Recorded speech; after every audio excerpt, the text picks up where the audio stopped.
Alors, premier mythe duquel il faut se protéger, c'est le mythe à notre époque, prendre la parole en public n'est pas très important car on est plutôt en communication virtuelle. Alors ça, vous allez l'entendre tous les jours.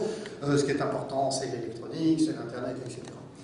Ok, d'accord, très bien, c'est important, mais ouvrez les yeux, régulièrement, vous allez être obligé de faire face à un public.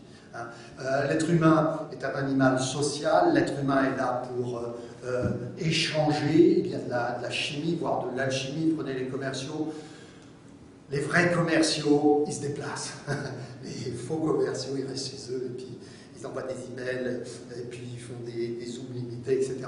Quand on ne peut pas faire autrement, je ne dis pas, c'est très bien, mais la rencontre physique, c'est là que les liens de confiance s'établissent, c'est là qu'on rencontre la personne, c'est là qu'on décide de savoir si on va faire affaire avec cette personne ou pas. C'est vraiment rencontrer la personne. Il se passe beaucoup plus de choses en face à face, même après la prise de parole en public, quand il y a le cocktail, etc.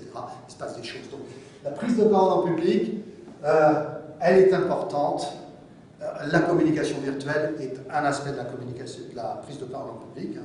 Je forme régulièrement à ça, sur la prise de parole à distance, bien entendu, mais la prise de parole en public face à face, c'est important. Travaillez-le, investissez dedans en plus, vous verrez dans mon ouvrage sur les 33 mythes. Prendre la parole en public, c'est aussi l'occasion de consolider, de fortifier votre discours, vos connaissances.